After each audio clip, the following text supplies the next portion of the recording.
Good evening gentleman.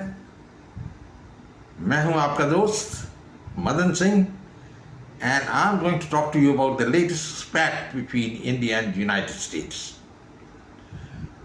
अब इसकी किसकी गलती है ये? मेरे ख्याल में ज़्यादा गलती हिंदुस्तान की है एंड नरेंद्र मोदी की। आई couldn't understand what is his policy. I mean, he was doing everything which the Americans wanted to do. He made 11 visits to America, 11 bar America गए और नेक्स्ट रिजल्ट उसका ये हुआ कि डोनाल्ड ट्रंप ने 25% टैरिफ लगा दिए एंड ही हैज सेड कि मैं और भी लगाऊंगा आपके ऊपर। And there are some reports वो कह रहे हैं कि मैं 100% टैरिफ लगा दूंगा इंडिया के ऊपर। But he has forgotten all the friendship which he had with Modi, and now he's feeling like that he is greatly insulted. मुझे लग रहा है ये ऐसे बिहेव कर रहे हैं जैसे एक मार्शल होता है। Marshal is in the cowboy pictures was the man who used to keep the law, but certain marshals became renegade. Renegade means वो outlaws को join कर लिया, and he appears to be the marshal who has joined the outlaws. और अगर उनकी psychology examine करे, I think he is greatly hurt also, hurt in the sense कि he expected कि सारी दुनिया उनको जी हजूरी करेगी बिकॉज वो पीस ला रहे हैं, बट वो पीस ला नहीं पाए and on the top of it लड़ाइयाँ ज़्यादा बढ़ गई हैं।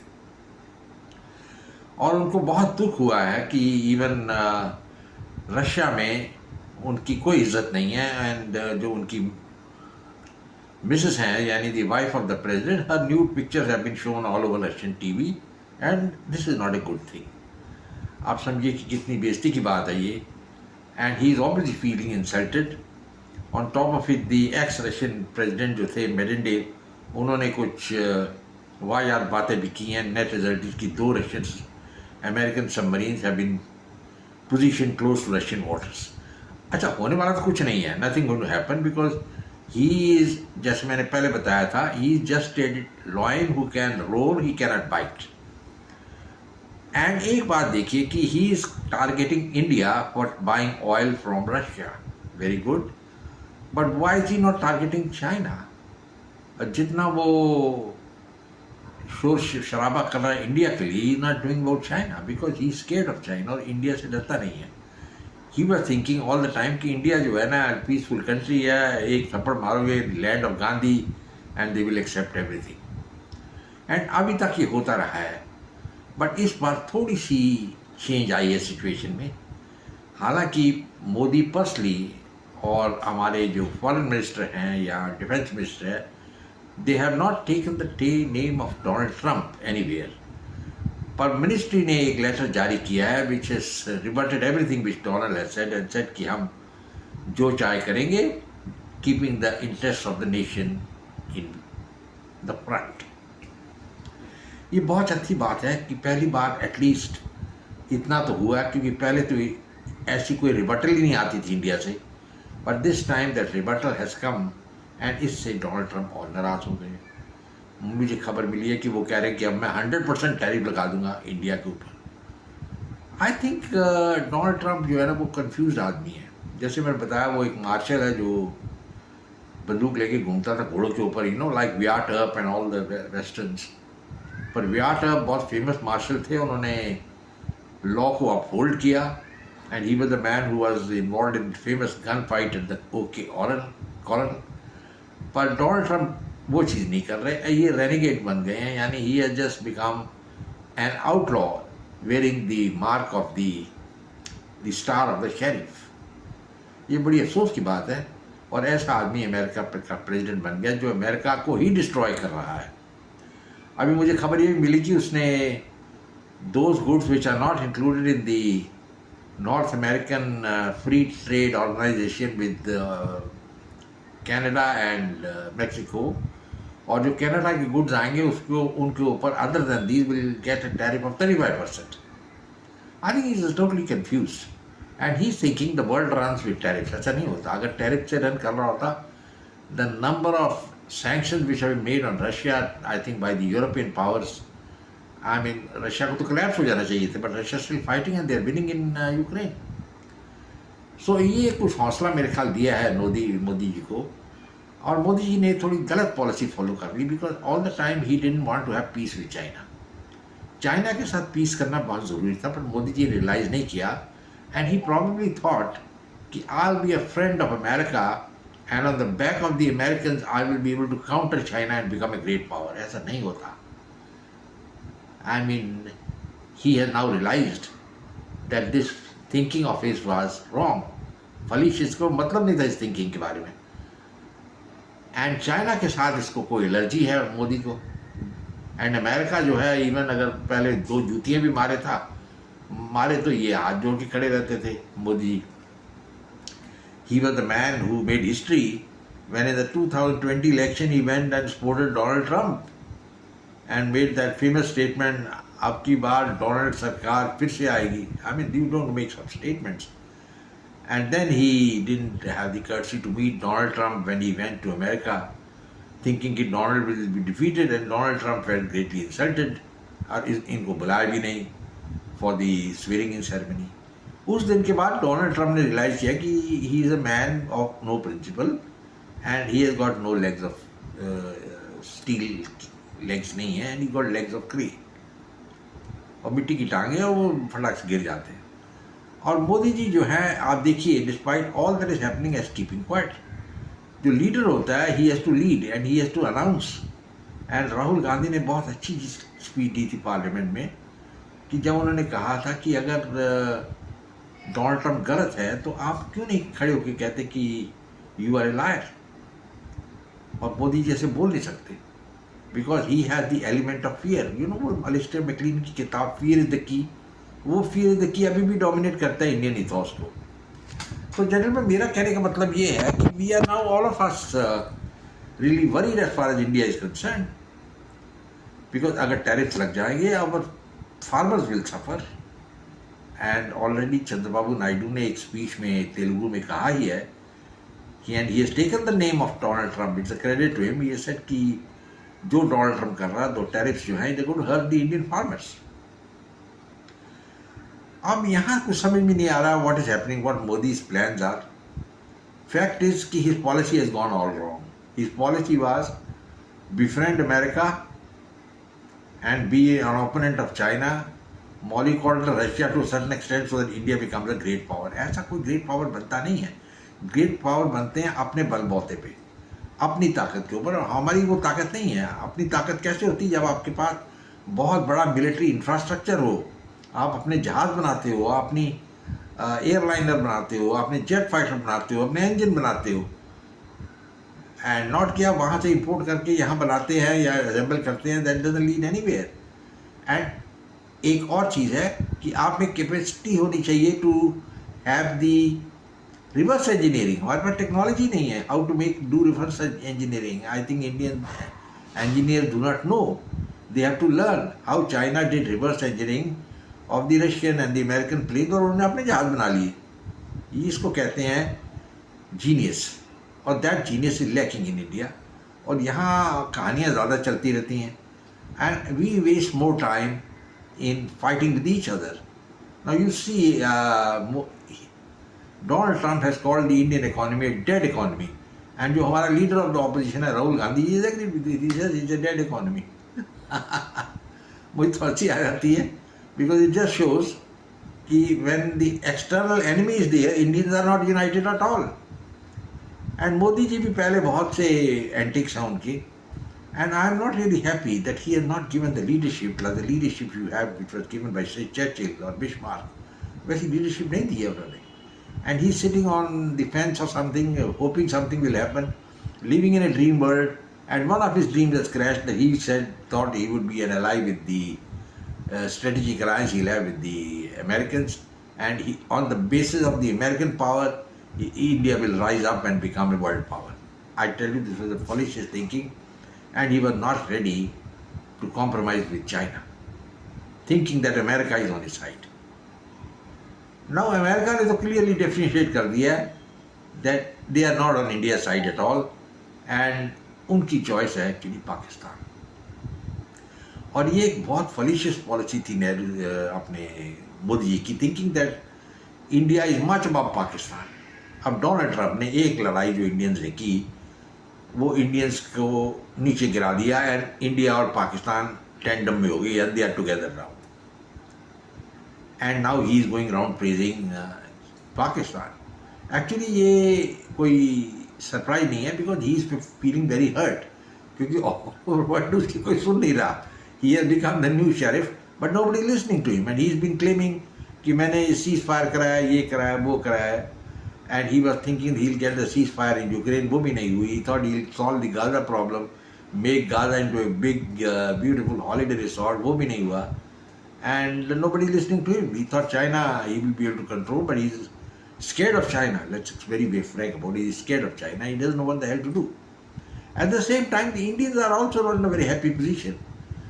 Because हमारी you see जो बिल्डिंग बनती है, if you remember, जो engineers will tell you, जितनी लंबी बिल्डिंग बनेगी उतनी डीप फाउंडेशन बनानी पड़ती है. पर हमारी foundation which should have been made by Pandit Nehru is not there. Because Pandit ji was living in a different world.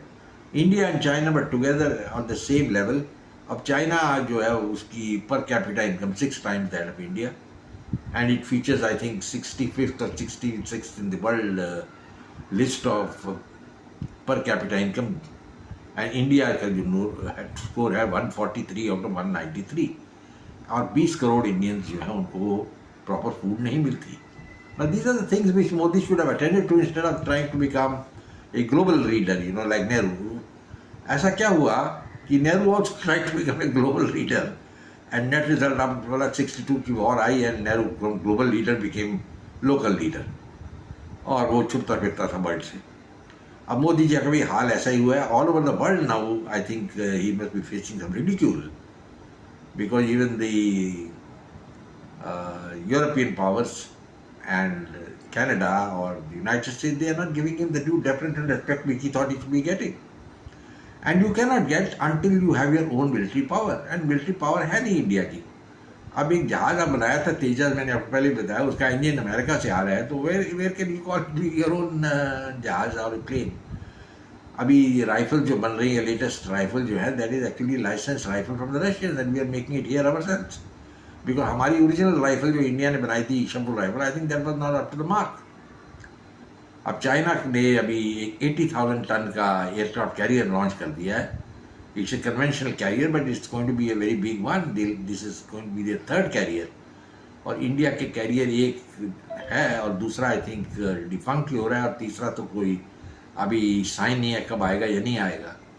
And the biggest problem is that India की squadrons are reduced to 29. And who is responsible for it? Nehru? I mean, we can keep blaming Nehru all the time, I think Modi is squarely responsible.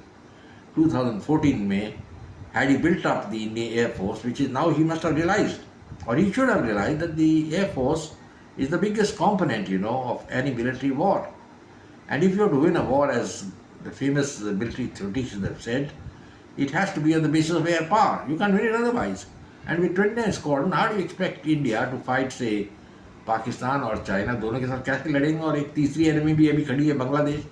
वो भी creation जो है Bangladesh as enemy is Modi. जब इसको चाहिए था कि जब वो इन्फ्लक्स हो रहा था सिचुएशन, उस time he didn't have the guts. India should have military intervened to see that Sheikh Hasina power में रहे. India did nothing. They were just sitting on their haunches waiting कि अमेरिका कुछ एक्शन लेगा. एंड जब डोनाल्ड ट्रंप पावर में आया, they were so happy, I mean Modi and company, अब Donald Trump action लेगा. Why should Donald Trump take action? He's looking after America, and that result is he's becoming cozy with the new leadership in Bangladesh. So Modi missed the bus there. Modi has missed the bus with the United States, and now he doesn't know what to do. He has to make overtures to China now. और ये मेरे ख्याल में very foolish thing. He was not even giving, India was not even giving visas to Chinese for the 5 years. अरे भाई क्यों? What was the problem? What you were trying to show to the Chinese? और China इसके साथ हमारी trade है and it is $100 billion plus. In the sense Chinese are earning out of India. And अगर दम होता तो मोदी वो ट्रेड स्टॉप कर देता. अभी I don't want the trade with China but that is continuing. And now another thing is with China he refuses to have a border settlement. Border settlement मैंने कई बार कहा, it can not be based on whimsical fantasies. or whatever the British had made and gone. That is a colonial border. It cannot. We have to go by the historical borders. And historical borders में Aksai is part of China. They should have given it to America, China a long time back, maybe 10 years or 20 years back. At least Modi came into power. उसको करना था ये border solution तो करनी थी, और border solution भी नहीं की चाइना के साथ. और एयरलाइन चाइना से start air links with us, ये स्टार्ट नहीं कर रहे Indians.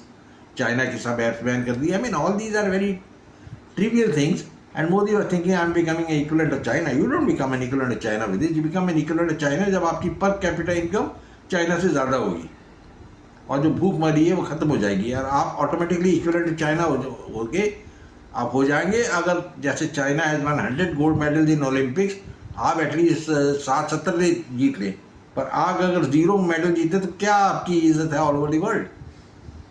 So this is the problem with India, you know, the ego. और राहुल गांधी ने एक बहुत अच्छी चीज़ बोली एंड ऑफ स्पीच में. उन्होंने कहा मोदी को कि आप याद रखिए कि no individual including you is greater than India. India is much greater than any individual. पर जितने भी वो फोटोग्राफ्स आती हैं उनकी, he was not even called for the G7 meeting initially, you know, and 10-15 दिन पहले उनको इन्विटेशन किया. डी left it up and still went there. अगर कोई गैरित होती तो he would not have gone. और वहाँ जाके उसकी फोटो आ रही कि वो हंस रहे हैं, लीडर्स के साथ मिल रहे हैं. He was doing only PR exercise, और वहाँ उसकी कोई इज्जत भी नहीं हुई मोदी जी की. Nothing. He just came back but he achieve nothing. And now India is in trouble. बहुत बड़ी ट्रबल है. ये जो टैरिफ्स डोनाल्ड ट्रंप ने लगाए हैं, these are going to harm India very badly, and I hope he doesn't raise it to 100% or something. And the reason is precisely that India never went up with one hand to the Chinese, the Americans. You have to be on the side of the Americans. You have to mollycoddle them. You have to say yes, the 3 bags full to them. And look at the way Pakistan कैसे उनकी good books में आया. General Munir ने recommend कर दिया Donald Trump को for the Nobel prize. General Munir accepted कि cease fire जो इंडिया पाकिस्तान की लड़ाई में हुआ वो अमेरिका ने कराया. एंड अमेरिका चाइना पाकिस्तान को बिलियंस ऑफ डॉलर्स मिल रहे हैं ना. So what can India do about it. वो चाहते थे इंडियंस की ये पाकिस्तान को फाटा में लिस्ट में, ग्रे लिस्ट में डाल दीजिए. वो तो एक्सेप्ट नहीं हुआ. इंडिया की पोजीशन रिजेक्ट हो गई. एंड सबसे बड़ी जो डिफीट हुई मोदी की, मैं कहता हूँ डिफीट है, कि 193 कंट्रीज ऑफ द वर्ल्ड, एक कंट्री ने भी पाकिस्तान को कंडेम नहीं किया कि एज ए टेररिस्ट स्टेट. इसका मतलब हमारी पॉलिसी गलत है. एंड मोदी जी जो ड्रीम वर्ल्ड में रह रहे हैं, उसके तो रिजल्ट आपने देख लिए. इतने बड़े उसने टैरिफ अपने ऊपर लगा लिए और अपने आप को पाकिस्तान के साथ इक्वेट कर लिया. लाइक यू नो, जैसे 2 बैल चलते हैं तो एक बैल इंडिया एक पाकिस्तान है कार्ड जीतते हुए. तो what is the use. I mean India is hyphenated with Pakistan. और उसका कारण ये हुआ कि बहुत फॉल्टी अटैक किया पाकिस्तान के ऊपर. कोई जरूरत नहीं इस अटैक की. जब आपके पास एबिलिटी नहीं है to destroy the enemy, you don't fight. ये एक प्रिंसिपल वॉर है. हमारी एबिलिटी नहीं है टू डिस्ट्रॉय पाकिस्तान, ये एक्सेप्ट करिए. Then why the attack on Pakistan, but for. और फिर इमीडिएटली 15-20 मिनट के बाद आप पाकिस्तान को कह रहे हैं जी हमें एस्केलेशन नहीं करनी, please don't fight back. But they fought for 3 days. और डोनाल्ड ट्रंप ने जब पाकिस्तान को डंडा दिया, और same thing happened here, because whatever Modi may be saying, pressure तो अमेरिकन का था to stop the war. Because 4 बार Vance ji, who is the vice president, rang up, and even Marco Rubio, I think 3 to 4 times spoke to the Indian foreign minister. This is accepted by the Indian foreign minister. तो ये क्या पूछ रहे थे India से कि आप चाय पियेंगे या नहीं. Obviously they were getting the conduct of the war and advising you stop it. So Modi ji की ego hurt हो गई. But then what is the ego of a man who is nowhere in the world? World standing में उनकी क्या है आजकल. पहले उसकी प्रेस बोलती थी जी ये विश्व गुरु है. Then they changed it to Vishwamitra. Now nobody remembers either विश्व गुरु और विश्वमित्र. And अभी सिचुएशन ऐसी आ रही है कि he may very well be out of power in the time to come, you know. मैंने एक को भी बनाया which I will tell you about in the next video, and there is a good chance that I will just give you a guess here कि Jaishankar may become the Prime Minister of India. There is a possibility. Well gentlemen, I think I will close. If you like my video, please subscribe, share it with your friends, comment करिए. मैं बहुत खुश हूँगा अगर आप ये काम करेंगे. In the meanwhile, I'll say goodbye, God bless. and Jai Hind.